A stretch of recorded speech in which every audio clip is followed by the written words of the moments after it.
Praise the lord. మన తండ్రి అయిన దేవుని నుండి, మన ప్రభు అయిన క్రీస్తు నుండి, పరిశుద్ధాత్మను నుండి కృపా సమాధానాలు మీ జీవితాలకు కలుగునుగాక. బాగున్నారా ప్రియులారా?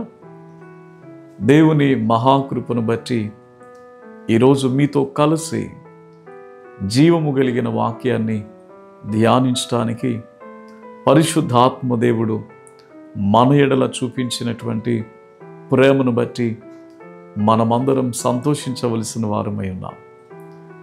మన దేవుడు ఉన్నతమైన దేవుడు, మన దేవుడు జాలి కలిగిన దేవుడు, మన దేవుడు ప్రేమ కలిగినటువంటి దేవుడు.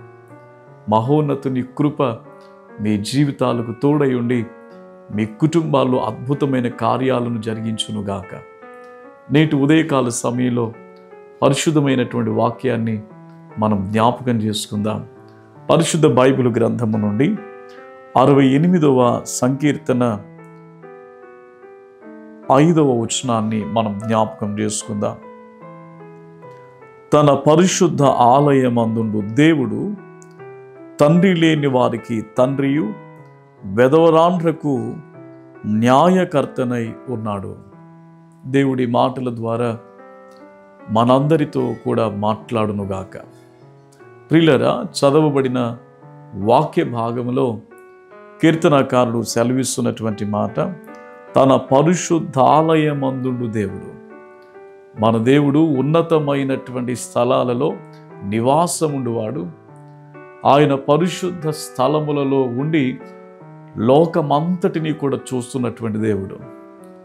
ఆ దేవుడు ఇస్తున్నటువంటి వాగ్దానం ఏంటంటే, తండ్రి లేనటువంటి వారికి, వెధవరాండ్లకు ఆయన న్యాయకర్త అయి ఉన్నాడు. ఈ దినాన్న భర్తను కోల్పోయినటువంటి ఆ సహోదరి లేకుంటే ఆ తల్లిని, ప్రియులారా, సమాజం ఎంత భయంకరమైనటువంటి ధోరణితో మాట్లాడుతుంది, ఎంత భయంకరమైనటువంటి చిన్న చూపు చూస్తూ ఉంది.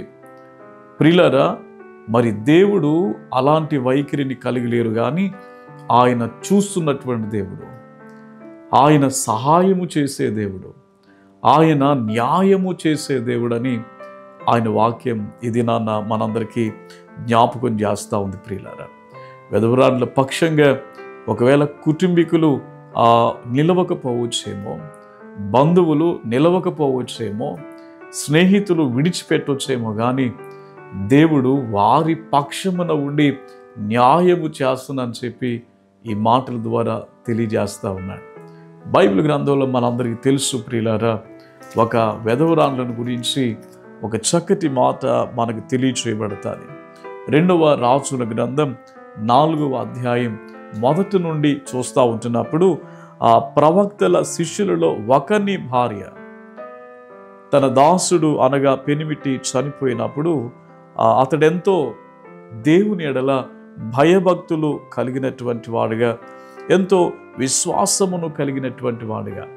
ప్రియులారా, మరి అప్పుల వారు వచ్చి ఆ దాసుడు చనిపోయినప్పుడు తమ పిల్లల్ని పనివారిగా తీసుకుని వెళ్ళటానికి ప్రయత్నించినప్పుడు, మరి దైవజనుడు వారి దగ్గరికి మరి ఎలీషా వచ్చినప్పుడు, ప్రియులారా, ఆ వెధవరాండ్ల యొక్క అప్పుల బాధ తీర్చడానికి దేవుని మహాకృపను బట్టి ఒక ఉన్నతమైనటువంటి ప్రణాళికను దేవుడు ఏర్పాటు చేశాడు. ప్రియులారా, ఆ దైవజనుడు అంటున్నాడు, నీ దగ్గర మరి ఏముంది అన్నప్పుడు ఆ వాక్య భాగంలో ప్రియులారా ఒక చక్కటి మాట మనకి కనిపిస్తూ ఉంటుంది. ప్రియులారా, ఏమిటి అని అంటే, ప్రియులారా, ఆ 4వ వచనములో ఉంటుంది, అతడు నీవు నీ ఇంటిలోనికి వచ్చి నీవును నీ కుమారులను లోపల నుండి తలుపు మూసి ఆ పాత్రలన్నిటినీ నూనె పోసి ప్రియులారా ఈ మాటలన్నీ వారికి తెలియజేసినప్పుడు దైవజనుడు చెప్పినట్లుగా ప్రియులారా ఆ నూనె కుండలన్నీ సమృద్ధిగా నింపబడినట్లుగా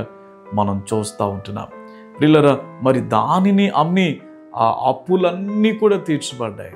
ఎందుకు ఈ ఉదయకాల సమయంలో ఈ మాటలు మీకు జ్ఞాపకం చేస్తున్నాను తెలుసా? మీలో చాలామంది, అయ్యో నాకు ఎవరూ లేరు, నా భర్త లేడు, మగ దిక్కు నా జీవితంలో లేదు, నన్ను ఎవరు ఆదరిస్తారు అని అనుకుంటున్నావా? దేవుడు నిన్ను ఆదరిస్తాడు. ఆయన విడిచిపెట్టే దేవుడు కాదు. న్యాయము చేసే దేవుడు. ఒకవేళ నీ కుటుంబీకులు నీ పట్ల అన్యాయంగా కనుక ప్రవర్తిస్తున్నట్లయితే, నీ జీవితంలో ఒకవేళ ఆ వివిధమైన ఆర్థికమైన ఇబ్బందులు నీ జీవితంలో నేను వేదనకు గురి చేస్తున్నట్లయితే నువ్వు భయపడొద్దు, ప్రభు నీకు సహాయం చేస్తాడు. ఇది నాన్న అలాంటి ఉన్నతమైన కృప, అటు ఉన్నతమైన సహాయం పరిశుద్ధాత్మ దేవుడు మీ జీవితంలో దయచేయునుగాక. ప్రార్థన చేసుకుందాం. దయగలిగిన తండ్రి, పరిశుద్ధుడు అయిన దేవ, వెధవరాండ్ల పక్షంగా న్యాయము చేసే దేవుడవు తండ్రి, తండ్రి లేని వారికి తండ్రివై ఉన్నటువంటి దేవుడవు నాయన. దేవా మీకు స్తోత్రాలు. ఈ సందేశము అనేకుల హృదయాలలో దేవా ఆశీర్వాదకరంగా, ప్రోత్సాహకరంగా, బలపరిచేదిగా ఉండనట్లు సహాయం చేయండి. యేసు నామం పేరిట ప్రార్థిస్తున్నాను తండ్రి.